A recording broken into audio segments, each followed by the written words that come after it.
നമുക്ക് ഈ ഈ പാഠത്തിന്റെ ലാസ്റ്റ് ഭാഗത്ത് കുറച്ച് മെഷർമെന്റ് തന്നിട്ടുണ്ട്. ഈ മെഷർമെന്റ് എല്ലാം use your set square four drawing എന്ന് പറഞ്ഞിട്ടുണ്ട്. പക്ഷെ ഒന്ന് ശ്രദ്ധിച്ചേ, ഈ മെഷർമെന്റ് ഒന്നും സെറ്റ് സ്ക്വയറിലില്ല. സെറ്റ് സ്ക്വയറിലുള്ളത് 30, 60, 90യും 45, 45, 90യും ആണ്. ഈ 105, 135, 15, 120 തുടങ്ങിയവ യൂസിങ് സെറ്റ് സ്ക്വയർ ഉപയോഗിച്ച് ചെയ്യുക എന്ന് പറഞ്ഞിട്ടുണ്ട്. നമുക്കൊന്ന് ചെയ്ത് നോക്കിയാലോ? 75, നമുക്ക് 75 എന്നുള്ള മെഷർമെന്റ് കിട്ടണം. അപ്പോൾ ഈ 75 എന്നുള്ള മെഷർമെന്റ് ഇതിനകത്ത് ഇല്ലല്ലോ. അപ്പൊ ഏതൊക്കെ തമ്മിൽ ആഡ് ചെയ്താൽ 75 കിട്ടും നോക്കണം.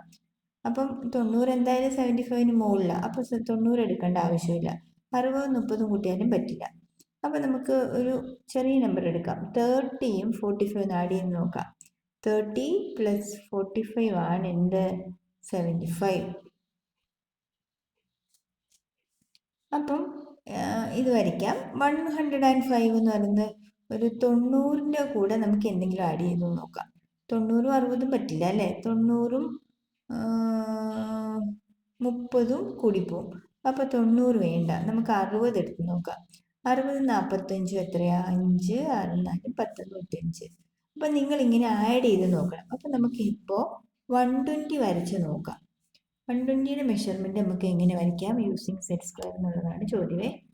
അപ്പൊ എന്ത് ചെയ്തു? ഫസ്റ്റ് ഓഫ് ഓൾ നമ്മൾ ഒരു ലൈൻ വരയ്ക്കുക. ആംഗിളിന് വേണ്ടുന്ന ഒരു ലൈൻ വരച്ചു. ഇനി നമ്മൾ നമ്മുടെ കൈവശമുള്ള സെറ്റ് സ്ക്വയർ എടുത്ത് നോക്കാം. സെറ്റ് സ്ക്വയർ എടുത്ത് ആ ഒരു കോർണർ കൊണ്ടുവന്ന് നമ്മൾ എന്ത് ചെയ്യുക? 60 ഡിഗ്രി മെഷർ ചെയ്യുന്നു. അതിന് മുന്നേ ഒരു മിനിറ്റ് അടിച്ച് മറന്നുപോയി. 120 കിട്ടുന്നത് എങ്ങനെയാണ്? നമുക്ക് 60യും 60യും കൂടെ ആഡ് ചെയ്താലാണ് നമുക്ക് 120 ഡിഗ്രി കിട്ടുന്നത്. ശരിയല്ലേ? അപ്പം നമ്മൾ എന്ത് ചെയ്തു? ഈ സെറ്റ് സ്ക്വയറിന്റെ ഒരു കോർണർ നമുക്ക് 60 ആണെന്ന് അറിയാലോ. ആ 60 എടുത്ത് വെച്ച് നമ്മൾ ജസ്റ്റ് ഒന്ന് വരയ്ക്കുന്നത്. ഇച്ചിരി കോർണർ വരെ ചേർക്കേണ്ട, സ്വല്പം പുറകോട്ടിറക്കി നിർത്തണേ. എന്നിട്ട് അപ്പോഴേ വരയ്ക്കരുത്, ഒരു മാർക്കിങ് നടത്തിയാൽ മതി. അപ്പോഴേ വരച്ചാൽ നമുക്ക് കോർണർ വളഞ്ഞു പോകും. എന്നിട്ട് സ്കെയിലും എടുത്ത് വേണം അത് ജോയിൻ ചെയ്യാൻ. ഇത് എത്രയാണ് നമ്മൾ വരച്ചത്? 60 ഡിഗ്രി. ഇങ്ങനൊരു ആർക്ക് വരച്ചതിന് ശേഷം ഇത് പുറത്ത് വേണം 60 ഡിഗ്രിന്ന് മെഷർ ചെയ്യാൻ. ഇനി രണ്ടാമത് വരച്ചത് ശ്രദ്ധിച്ചോണം. രണ്ടാമത് വരച്ച വരയിൽ വീണ്ടും 60 വെക്കുക. 2 60 + 60 അല്ല. അപ്പൊ വീണ്ടും നമ്മൾ ഈ സെറ്റ് സ്ക്വയർ കുറച്ചിറക്കി ബേസ് ഒക്കെ സെറ്റ് ആണോ നോക്കി കറക്റ്റ് ചെയ്ത് വെച്ചതിന് ശേഷം ജസ്റ്റ് ഒരു മാർക്കിംഗ് കൊടുത്താൽ മതി കേട്ടോ.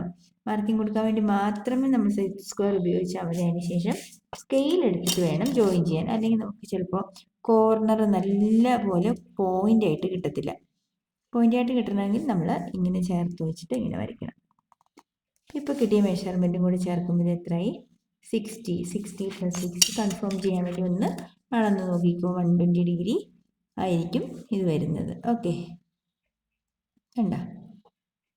ഇനി നമുക്ക് അതിന്റെ ഈ ചാപ്റ്ററിലെ രണ്ടാമത്തെ കോൺസെപ്റ്റ് എന്താണ് പറഞ്ഞിരിക്കുന്നത്? ഈ സർക്കിളിന്റെ ഫസ്റ്റ് ക്വസ്റ്റ്യൻ 24 എന്ന് പറയുന്നത് ഈ സർക്കിളിന്റെ എത്ര പാർട്ടാന്ന് ചോദിച്ചിട്ടുണ്ട്. അപ്പൊ നമുക്ക് ആകെയുള്ള സർക്കിൾ എന്ന് പറയുന്നത് 360 ആണ്. നിങ്ങൾക്ക് അറിയാലോ, 360 ഡിഗ്രിയാണ്. അപ്പോൾ 360യുടെ എത്ര ഭാഗമാണ് 24 എന്ന് അറിയാൻ 24/360 ചെയ്താൽ മതിയോ? ഓക്കെ, അപ്പോൾ 24/360 ചെയ്യുമ്പോൾ നിങ്ങൾക്ക് ഇത് ഈവൻ നമ്പർ ആണെങ്കിൽ ഇതിന്റെ ഹാഫ് എഴുതി പോയാൽ മതി. അപ്പോൾ എഴുതി കാണിച്ചു തരാം. 12/180, അടുത്തത് 6/90, അടുത്തത് 3/45. ഇനി ഹാഫ് ആക്കാൻ പറ്റില്ല. ഹാഫ് ആക്കാൻ പറ്റാതെ വരുമ്പോൾ നമ്മൾ ശ്രദ്ധിക്കേണ്ട ഒരു പോയിന്റ്, ഈ രണ്ട് നമ്പറും ആരുടെ ടേബിളിൽ ഉണ്ടെന്ന് നോക്കണം. അപ്പൊ നമുക്ക് മനസ്സിലായി 3യുടെ ടേബിളിൽ ഇത് രണ്ടും ഉണ്ടല്ലേ. ഇത് 3യുടെ ടേബിളിൽ ഉണ്ട് എന്ന് എങ്ങനെ മനസ്സിലായി? Sum of the digit in table of 3. 5, 4, 9 3ന്റെ ടേബിളിൽ ഉണ്ടോ? ഉണ്ടെങ്കിൽ this number is divisible by 3. അപ്പൊ ഇതിനെ 3യുടെ ടേബിൾ നമ്മൾ ചൊല്ലണം. 3യുടെ ടേബിൾ ചൊല്ലുമ്പോൾ 3 നമ്മുടെ മനസ്സിലിരിക്കണം. ഏത് നമ്പർ ചൊല്ലിയപ്പോഴാണോ ഈ നമ്പർ വന്നത് ആ നമ്പർ ഇവിടെ എഴുതുക. 3 1s are 3. ഇവിടെ 45 എന്ന് പറയുന്നത് സിംഗിൾ ആയിട്ട് വേണേൽ ചെയ്യാം, അല്ലെങ്കിൽ 15 ഇൻറ്റു 1 ആണ് 3 ആണ് 45. ദാറ്റ് ഈസ് ഈക്വൽ ടു ഇവിടെ 15 എഴുതാം. ആൻസർ ഈസ് 150 കേട്ടോ. വേറൊരു ക്വസ്റ്റ്യൻ കൂടി ചെയ്യാം. 150 എന്നത് സർക്കിളിൻ്റെ എത്ര ഭാഗമാണ്? അപ്പോൾ 150 എപ്പോഴും 360 കൊടുത്തോണം കേട്ടോ. സീറോസ് ഒക്കെ ആണ് നമ്മളുടെ ജോലി എളുപ്പമായി കേട്ടോ. സീറോസ് കട്ട് ചെയ്യാം. ബാക്കി 15/36. ഇത് ആരുടെ ടേബിളിലുണ്ട് കണ്ടിട്ട്? 3യുടെ ടേബിളിലല്ലേ? 3യുടെ ടേബിളിൽ ചൊല്ലുക. 3 5s are. അപ്പോൾ 3 മനസ്സിൽ വെച്ചിട്ട് 5 ഇവിടെ എഴുതുന്നു. 3 ഇൻറ്റു എന്താണ് 36? 3 12s are കേട്ടോ. മൾട്ടിപ്ലിക്കേഷൻ ടേബിളൊക്കെ നല്ല അടിപൊളിയായിട്ട് പഠിച്ചിട്ട് വേണം പരീക്ഷയ്ക്ക് പോകാനേ. അപ്പോൾ ആ സെക്ഷൻ ക്ലിയർ ആയല്ലോ. ഈ 3/8 സർക്കിൾ വരച്ച് ഷെയ്ഡ് ചെയ്യാം.